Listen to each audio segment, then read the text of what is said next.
13장 하늘의 눈으로 바라보라.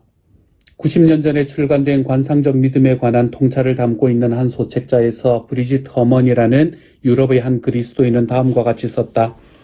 위대한 성인들의 생애를 읽다 보면 그들이 상당히 효율적으로 일한 동시에 여가를 충분히 누렸던 사람들이었다는 사실에 크게 놀라게 된다. 그들은 서두른 적이 없었고 일을 그다지 많이 하지도 않았으며 그렇다고 아주 놀랄만하거나 대단히 중요한 일을 한 것도 아니었다. 또한 자신의 영향력에 대해서도 그다지 연연해하지 않았다. 그러나 그들은 늘 전곡을 찔렀는데 그들 삶의 모든 면면이 그것을 말해준다. 가장 단순한 행동조차도 뚜렷한 차별성이 있었고 예술가다운 정교함이 깃들어 있었다. 그 이유를 찾기는 어렵지 않다. 그들의 성인다움은 가장 사소한 행동조차 하나님께 의뢰하는 습관에 있었다. 그들은 하나님 안에 살았고 하나님을 향한 순수한 사랑의 동기에서 행동했다. 그들은 타인의 평판에 얽매이지 않는 만큼 자존심으로부터도 자유로웠다. 모든 것을 살피는 분도 하나님이시고 상을 주시는 분도 하나님이시다. 그 밖에 무엇이 더 필요했겠는가? 그들은 하나님을 소유했고 하나님 안에 있는 자신을 소유했다. 그래서 그 온유하고 조용한 사람들이 지닌 빼앗을 수 없는 위엄은 그토록 겸허한 인품으로 그토록 위대한 영향력을 미칠 수 있었던 것이다. 내면 세계의 정원에서 하나님과의 교제를 풍성하게 하는 다섯 번째 방법은 예배와 중보기도이다. 이것이 바로 브리짓 허먼이 위대한 신앙인의 특징이라고 말한 것이다. 그들의 성인다움은 가장 사소한 행동조차 하나님께 의뢰하는 습관에 있었다. 토마스 켈리는 내면의 기도가 잠자리에 들기 전 마지막 행동이 되고 잠에서 깰 때 첫 행동이 되도록 하라. 그러면 머지않아 로렌스 수사와 같이 성령의 폭풍을 지닌 사람은 자는 중에도 앞으로 전진한다 하는 사실을 깨닫게 될 것이다 라고 썼다. 우리는 대부분 이런 체험을 해본 적이 없다. 매일의 기도 훈련은 그리스도를 따르는 이들이 가장 하기 어려운 것 중 하나다. 이를테면 결혼한 남자들은 아내와 함께 기도하는 것이 매우 어렵다는 말에 수긍할 것이다. 왜 그런가? 사실 뚜렷한 이유가 있는 것은 아니다.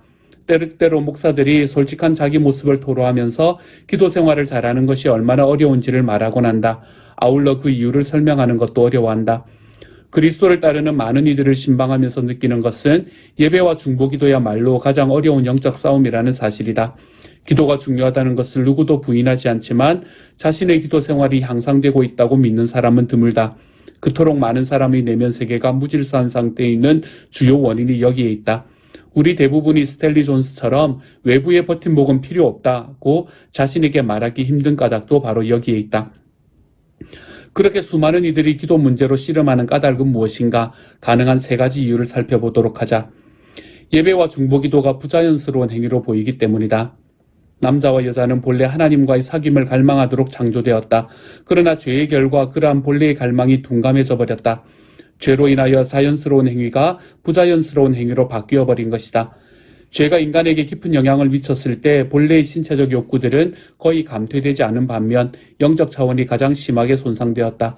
우리의 식욕과 성욕 그리고 안전에 대한 본능적 집착은 본래 수준과 거의 비슷할 것이다. 죄로 물들기 전 인간의 모습을 상상해 본다면 하나님과의 사귐을 향한 열망이 오늘날 우리가 지닌 자연적이고도 생생한 욕망과 본능을 충족하고자 하는 욕구만큼 강했을 것 같다.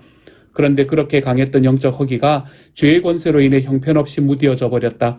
그리하여 예배와 중보기도가 몹시 어려운 일이 된 것이다. 따라서 아무리 좋은 방식으로건 제대로 기도한다는 것은 우리의 자연적 본성에 거슬리는 일이며 우리 문화가 가르치는 삶의 방식과도 전혀 어울리지 않는 일이다. 이것이 바로 문제의 핵심이다. 우리가 이런 문화에 얼마나 세뇌되어 있는지 깨닫는 사람은 드물다. 우리의 내면 세계는 날마다 이 시대의 메시지로 온통 폭격을 당하고 있다. 그 메시지들은 영적인 성격을 띠는 것이라면 무엇이든 시간 낭비에 불과하다고 말한다. 우리는 아주 어릴 때부터 오직 행동으로만 무언가를 성취할 수 있다고 은연중에 배워왔다. 그런데 기도는 일종의 행동 부재로 보인다. 내면이 무질서한 사람에게는 그것으로 아무것도 성취할 수 없는 것처럼 보이기 마련이다. 기도야말로 매우 중요한 실제적 활동이며 시공을 초월하여 실존하시는 하나님께 이르는 통로임을 믿기 전에는 예배와 중보기도의 습관을 결코 익힐 수 없을 것이다. 그러한 습관을 얻기 위해서는 기도가 삶의 자연스러운 일부가 아니라고 하는 사고방식을 의식적으로 극복해야 한다. 둘째로, 예배와 중보기도는 우리의 나약함을 암묵적으로 시인하는 것이기 때문이다. 예배와 중보기도가 어려운 둘째 이유는 그것이 본질상 인간의 나약함을 시인하는 것이기 때문이다. 기도할 때 내면의 정원에서 일어나는 일은 기도를 아뢰는 대상인 하나님께 우리가 전적으로 의존하는 존재임을 인정하는 것이다.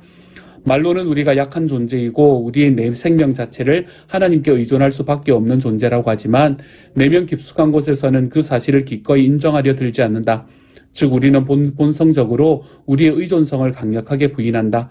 앞서 언급했듯이 많은 그리스도인 남자들이 아내와 기도하는 것이나 남녀가 함께하는 모임에서 대표로 기도하는 것을 꺼리는데 이는 무척 흥미로운 현상이라고 생각한다. 여자 성도가 우리 남편은 저하고 절대로 같이 기도하지 않는데 도통 이해할 수가 없어요 하고 불평하는 경우를 심심찮게 볼 수 있다. 그 이유는 우리 문화에서 남자는 자신의 약함을 드러내서는 안 되고 행여나 그런 약점을 노출할 수 있는 행동도 해서는 안 된다는 가르침을 받았기 때문에 아닌가 싶다. 그런데 진정한 기도는 우리가 연약하고 하나님께 의존하는 존재라는 사실을 시인하는 것이다. 남자들도 내심 이 점을 알고 있으나 무의식적으로 그런 사실을 인정하기를 힘들어하는 것이다. 반면에 적어도 최근까지 여성들은 자신의 나약함을 받아들이는데 아무런 갈등을 느끼지 않으며 따라서 그룹으로 기도하는 것을 남자들보다 더 어려워하지 않는다. 물론 이것은 어디까지나 일반적으로 그렇다는 말이다.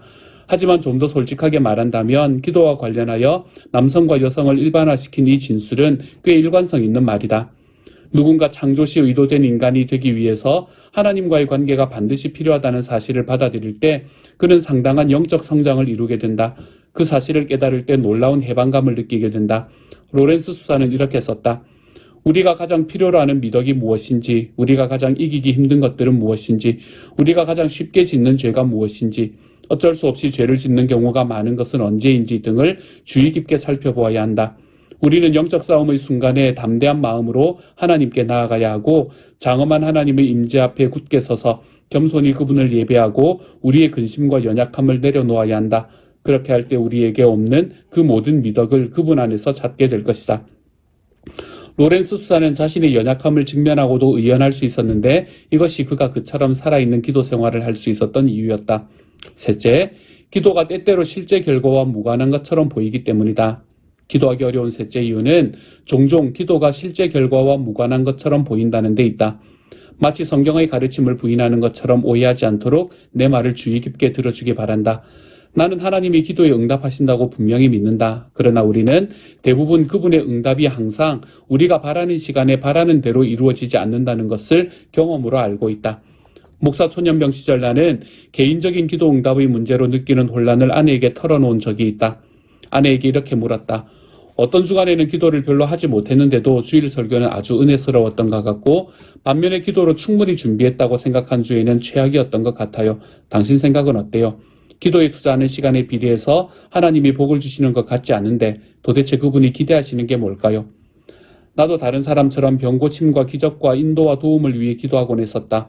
솔직히 말해서 확고한 믿음으로 기도했으므로 하나님이 내 기도에 응답하시라고 확신한 적도 있었다. 그러나 아무 일도 일어나지 않은 경우도 많았고 일어났다 하더라도 내가 기대했던 것과는 전혀 달리 응답했던 적도 있었다. 우리는 비교적 질서 있게 돌아가는 사회에 살고 있다. 우체통에 편지를 넣으면 대개는 우리가 편지를 보내고 싶은 곳에 배달된다. 인터넷에서 물건을 주문하면 대개는 주문한 대로 크기와 색깔과 모양이 맞는 물건을 받는다. 어떤 서비스가 필요해서 요청하면 그 서비스를 받으리라고 기대해도 무방하다. 바꾸어 말하면 우리는 계획한 대로 결과를 얻는 데 익숙해져 있다는 말이다. 이것이야말로 우리가 때로 기도에 실망하는 이유다. 어떻게 우리 편에서 기도의 결과를 예측할 수 있겠는가? 그래서 우리는 더 이상 기도를 유효한 방편으로 보지 않고 직접 나서서 원하는 결과를 얻고자 하는 유혹을 받게 되는 것이다. 하지만 실상 기도 생활은 내가 기대하거나 요구하는 결과와 반드시 일치하지는 않는다.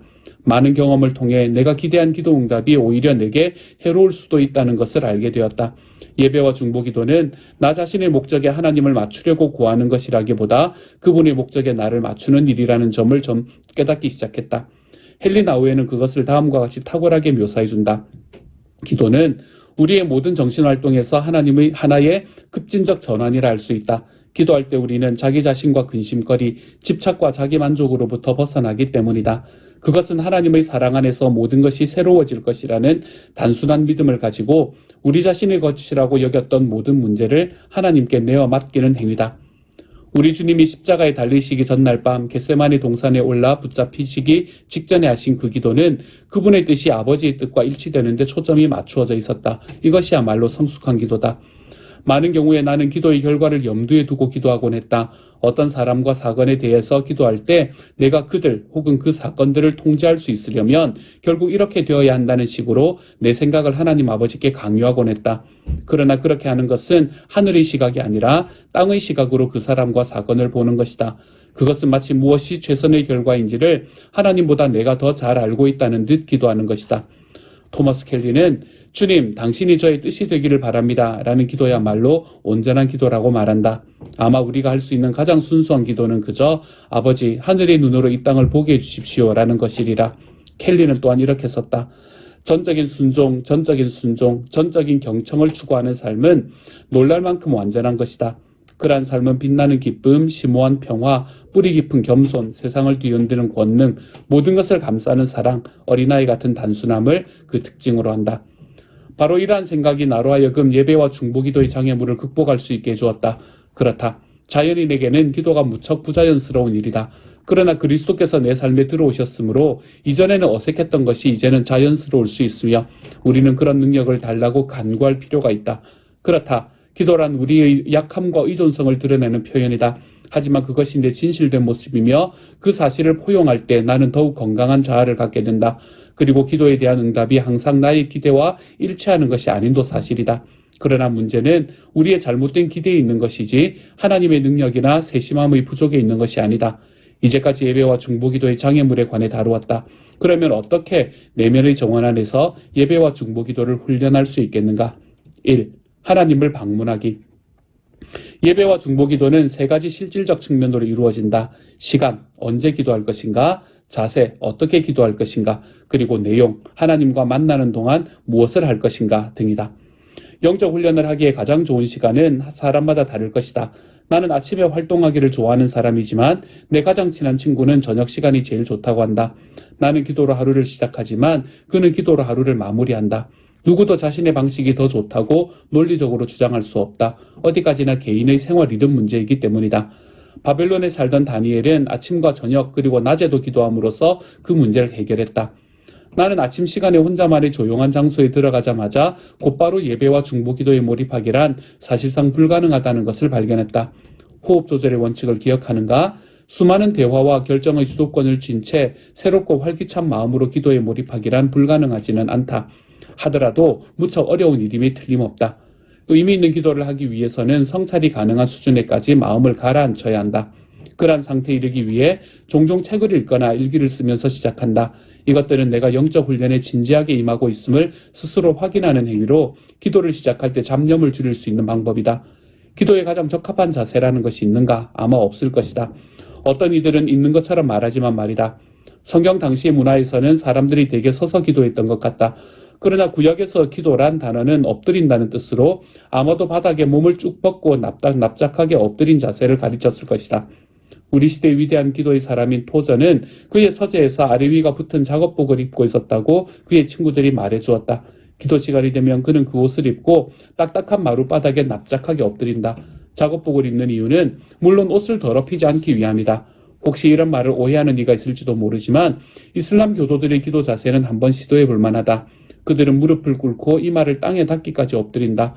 나는 몸이 아주 지쳐 있을 때 이슬람 교도의 기도 자세를 취하면 정신적, 영적으로 깨어 있을 수 있음을 경험했다.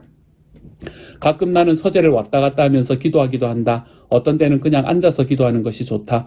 요컨대 기도란 다양한 자세로 할 수 있으며 경우에 따라 가장 적절한 자세를 취하는 것이 바람직하다. 성실한 중보기도자들은 기도 목록을 작성한다.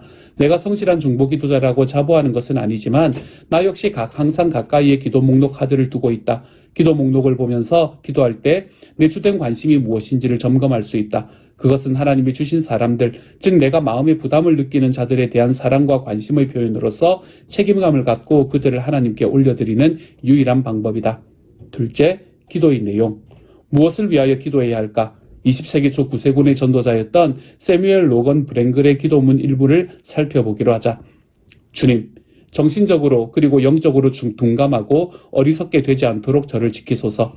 날마다 자기를 부인하고 십자가를 지고 당신을 따르는 사람, 곧 경주자의 정신적, 영적, 신체적 자질을 지닐 수 있도록 저를 도우소서. 제가 하는 일이 형통하게 하시되 교만하지는 않게 하소서. 성공과 번영에 따르기 쉬운 안일함으로부터 저를 구하소서. 육체적 무기력과 쇠약함이 밀려올 때도 나태와 자기 탐닉의 영에 빠지지 않도록 저를 도우소서. 브랭글이 사역을 훌륭히 해낸 것은 결코 놀라운 일이 아니다. 그는 어떻게 그리고 무엇을 위해 기도해야 할지 알고 있었다. 이렇게 짧은 기도에도 중요한 내용이 모두 들어있다. 브랭글이 전기작가는 이 기도를 기록한 후에 다음과 같이 덧붙인다. 매일 몇 시간 이렇게 기도함으로써 이 선지자는 인생의 내리막길에 접어들어서도 정열을 불태우고 일편단심의 삶을 살 수 있었다. 경배. 내면의 정원에서 하나님의 아버지를 만나는 영적 훈련을 할 때 예배 순서 중 첫째가 되어야 할 것은 바로 경배이다. 우리는 어떻게 기도를 통해 그분을 예배할 수 있을까? 먼저 하나님이 어떤 분이신지를 성찰하고 그분이 자신을 계시하는 것에 대해 감사함으로써 예배할 수 있다. 기도 가운데 예배한다는 것은 오래전부터 최근에 이르기까지 하나님이 보여주신 그분의 일하심과 그분 자신에 관해 하신 말씀을 우리 영이 기뻐하는 것이다. 우리가 그분의 은혜를 깨닫고 감사하는 마음으로 이런 것들을 돌아볼 때 우리 영은 서서히 확장되어 더 광범위한 차원에서 하나님의 임재와 존재를 인식할 수 있게 된다. 또한 우리의 의식은 우리를 둘러싸고 있는 우주가 닫혀 있거나 제한되어 있는 것이 아니라 사실상 창조주가 원래 의도하신 것만큼 광활하다는 사실을 서서히 받아들일 수 있게 된다. 우리는 예배 속으로 깊이 들어가게 됨에 따라 하나님이 얼마나 위대하신 분인지를 다시 한번 깨닫게 된다. 고백. 우리는 하나님의 위대하심에 비추어 볼 때 우리가 진정 어떤 존재인지를 정직하게 대면해야 한다. 이것이 바로 기도의 둘째 요소인 고백이다. 영적 훈련에는 우리의 진면목을 정기적으로 시인하는 것과 하나님이 우리와 교제하기를 원하시고 우리의 순종을 요구하심에도 불구하고 그분을 기쁘게 해드리지 못한 최근의 행동과 태도를 인정하는 일이 포함된다. 죄인인 저에게 자비를 베푸소서라는 기도는 고백 기도의 축소판이다. 우리는 자신의 불완전함과 악한 길로 가려는 성향을 직시하면서 날마다 하나님 앞에 겸손하게 깨어져야 한다. 내가 그리스도를 따르는 이로서 놀라운 점은 예전에는 미처 알아차리지 못했던 새로운 차원의 죄를 계속해서 깨닫게 된다는 사실이다. 오래전 게일과 나는 뉴햄프셔에 있는 버려진 농장 하나를 사서 바위와 자갈투성이었던 그곳에 시골집을 지을 계획이었다. 지금은 평화의 언덕이라고 부르는 곳이지만 당시에 잔디와 화초를 키울 수 있도록 부지를 정리하는 일은 보통 힘든 일이 아니었다. 온 가족이 달려들어 정리 작업에 착수했다. 첫 단계는 쉬운 편이었다. 큰 바위 덩이들은 빨리 치울 수 있었다. 그것들을 모두 치우자 또 치워야 할 작은 바위들이 무척 많다는 것을 알게 되었다. 그래서 다시 땅을 정돈했다. 큰 바위들과 작은 바위들을 모두 치워내고 나니 이전에 미처 보지 못했던 돌멩이와 자갈들이 눈에 들어왔다. 이것은 훨씬 더 힘들고 지루한 작업이었다. 그러나 우리는 끈질기게 그 일을 해냈고 드디어 잔디를 심을 수 있을 만큼 땅을 일구었다. 우리의 내면 세계도 그 땅과 아주 비슷하다. 내가 그리스도를 처음으로 진지하게 따르기 시작했을 때 주님은 내가 큰 바위 덩이를 제거하듯 없애야 할 주요 행동 방식과 태도를 지적하셨다. 그리고 수년이 지나면서 큰 바위 덩이들은 실제 많이 없어졌다. 그러나 그것들이 제거되기 시작하자 이전에는 보지 못했던 행동과 태도가 또 다른 층을 이루고 있음을 발견하게 되었다. 그런데 그리스도께서는 그것들을 보시고 하나하나 꾸짖으셨다. 또다시 정리 작업이 시작되었다. 그리고 난 이 신앙생활에서 그리스도와 내가 함께 돌멩이와 자갈들을 치워내는 단계에 이르렀다. 그것들은 헤아릴 수 없을 정도로 많아서 내 생에 남은 나날 동안 정리 작업이 끝나지 않을 것 같다. 날마다 영적 훈련을 하는 시간이 되면 그런 정리 작업을 하다가 새로운 문제를 발견하고 마음의 찔림을 받게 되리라. 이제 이야기를 끝내기 전에 한 가지 더 언급할 것이 있다. 평화의 언덕에 봄이 찾아올 때마다 추운 겨울 동안 얼어붙었던 땅이 녹으면 시골집 주위에 새로운 바위와 돌이 돋아난 것을 보게 된다. 그것들은 땅속에 있다가 위로 올라오려고 조금 줄곧 움직여 온 것이다. 그래서 때가 되면 하나씩 표면의 모습을 드러내었다. 어떤 것들은 다루기가 몹시 힘들었다. 치우려 하기 전에는 아주 작아 보였는데 막상 손을 대고 나서야 눈에 보이던 것보다 훨씬 더 크다는 사실을 발견하게 되었다. 죄성이 바로 그와 같다. 그것은 표면에 하나씩 모습을 드러내는 돌멩이와 자갈과 바위로 구성되어 있다. 그리고 영적 훈련에서 날마다 죄를 고백하는 일을 무시하는 사람은 누구나 곧 그 돌들에 압도당하고 말 것이다. 나는 왜 바울이 노년에 이르러 자신을 죄인 중의 괴수라고 불렀는지 충분히 이해한다. 감옥에서 인생의 종말을 눈앞에 두고 있으면서도 그는 여전히 자갈과 돌멩이를 치우고 있었던 것이다. 어린 그리스도인을 만나보면 그들의 삶에서 발견하는 여러 가지 죄 때문에 무척 낙심하게 된다는 말을 듣고 나는데 그때 나는 미소를 머금는다. 그들이 적어도 그 죄를 볼 수 있고 그에 대해 거부감을 느낀다는 사실은 그들이 실제로 성장하고 있음을 보여준다. 자칭 그리스도의 추종자라는 사람 중에서는 이미 오랜 전에 자신의 죄성을 직시하는 눈을 잃어버린 사람들이 너무 많다. 그들은 주일 예배에 참석할 때에도 진정한 예배의 표시인 하나님 앞에 깨어지고 통회하는 경험 없이 교회를 떠나곤 한다. 그 결과 저급한 영성이 양산되는 것이다. 스탠리 존스는 영적 훈련에서 고백의 중요성을 이렇게 말한다. 나는 건강에 해로운 특정한 정신적, 감정적, 도덕적, 영적 태도가 있음을 알고 있다. 그것은 분노, 원망, 두려움, 걱정, 지배욕, 자기 집착, 죄책감, 성적 부도덕, 시기, 창조적 활동의 결여, 열등감, 사랑의 결핍 등이다. 이것들은 건강을 해치는 12사도다. 그래서 나는 기도 중에 그것들이 모습을 드러낼 때 그리스도 앞에 내어놓는 법을 배웠다. 언젠가 나는 가가와 박사에게 기도가 무엇입니까? 라고 물었는데 그는 기도는 자기를 내어놓는 일입니다. 라고 대답했다. 나도 그 대답에 동의한다. 그것은 1차적으로 날마다 자신을 포기하는 것이다. 그것을 아는 것과 모르는 것 모두를 주님께 내어놓는 것이다. 우리가 모르는 모든 것이란 아직 알 수 없는 장래와 장차 일어날 문제를 모두 포함한다. 그래서 나는 기도 중에 이 12가지 중 어떤 것이라도 떠오르면 어떻게 대처해야 할지를 배웠다. 사실 그것들로부터 자유로운 사람은 아무도 없기 때문에 반드시 나타나게 되어 있다.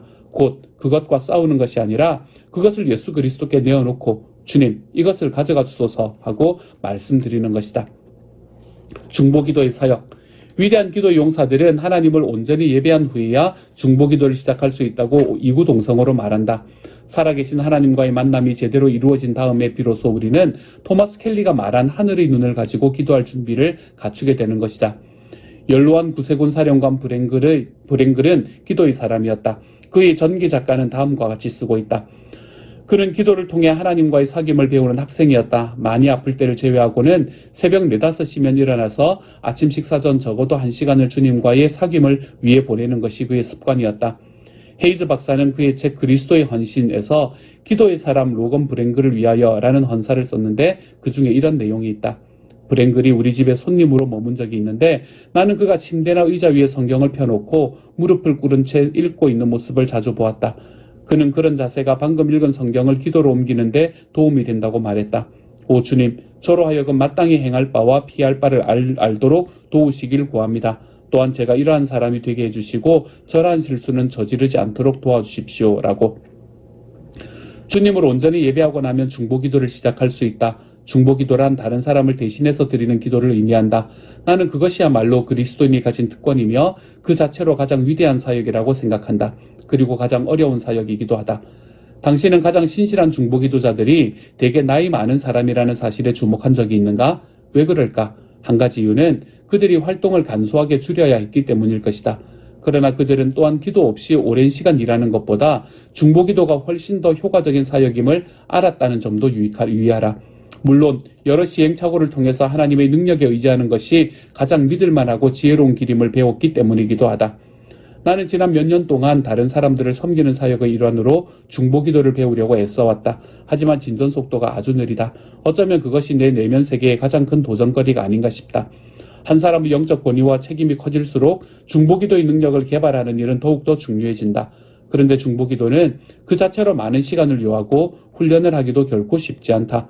나는 이것이 바로 예루살렘의 초대교회를 지도했던 사도들이 사도행전 6장에서 도달한 결론이라고 생각한다. 그들은 과부와 고아를 돌보는 일을 동역자들에게 부탁하고 그들 자신은 기도하는 일과 말씀을 섬기는 일에 헌신하였다. 여기서 아주 바쁘게 활동했던 사도들의 우선순위 중 첫째가 무엇인지 주목해보라. 그들은 기도하는 시간을 빼앗기기 시작하자 그런 상황이 무척 마음에 걸렸던 것이다. 중보기도는 문자 그대로 두 편 사이에 서서 한 편의 사정을 다른 편에게 탄원하는 것을 의미한다. 모세의 경우 제멋대로 행하는 이스라엘 백성을 대신해서 심혈을 기울여 탄원한 적이 많았다. 그보다 더 위대한 중보기도의 본보기가 있을까? 우리는 보통 누구를 위해 중보하는가? 결혼한 사람이라면 물론 배우자와 자녀를 위해 기도할 것이다. 하지만 중보기도의 범위는 그것보다 훨씬 더 넓다. 가까운 친구들, 하나님이 우리에게 맡기신 사람들, 함께 일하는 동료, 교인과 이웃 가운데 우리가 사정을 아는 사람들 등을 포함한다. 내 중보기도 목록에는 기독교 지도자와 기독교 기관이 꽤 많이 들어있다. 그들 중에는 내가 잘 알고 또 좋아하는 사람들이 많이 있지만 솔직히 고백하자면 그들에 대한 기도의 부담감은 가끔씩만 느끼는 정도다. 그에 반해 어떤 사람들의 경우는 그들이 당하는 어려움이 피부에 와닿기 때문에 중보기도 시간에 날마다 그들을 품고 주님 앞에 나아가게 된다. 내가 그들에게 당신을 위해 매일 기도하고 있습니다 라고 말하면 그들은 크게 격려를 받는다. 나도 지도자로서의 일정한 책임을 맡고 있는 사람으로서 몇몇 사람이 나를 품고 날마다 하나님의 보좌 앞에 나아간다는 사실을 아는 것이 얼마나 든든하게 느껴지는지 모른다. 중보기도는 또한 우리에게 주어진 세계복음화의 사명을 포함해야 한다. 전 세계를 위해 체계적으로 기도할 수 있도록 나는 날마다 한 대륙을 위해 기도한다. 일요일은 라틴 아메리카, 월요일은 중앙 아메리카, 화요일은 북아메리카, 수요일은 유럽, 목요일은 아프리카, 금요일은 아시아, 그리고 토요일은 남태평양에 있는 나라들을 위해서 기도한다. 각 대륙을 놓고 기도할 때 거기에 있는 교회들과 내가 알고 있는 선교사들, 그리고 극심한 고통을 당하고 있는 사람들을 위해 중보한다. 우리는 우리 자신을 위해 간구할 필요도 있다. 어쩐지 나를 위한 기도는 순서상 마지막에 해야 한다고 느끼지만 이는 어디까지나 내 개인적인 의견일 뿐이다. 내가 염두에 두고 있는 것은 주님께 지혜와 도움을 가장 많이 구해야 할 내 개인적 삶의 영역이다. 나는 어느 정도까지 주님께 구해야 하고 어떤 사람은 모든 것을 구해야 한다고 말한다.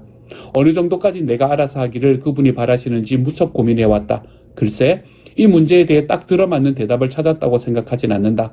한 가지 내가 발견한 것은 믿음이 자랄수록 나 자신을 위해서는 점점 덜 기도하게 되고 타인을 위해서는 더 많이 기도하게 된다는 점이다.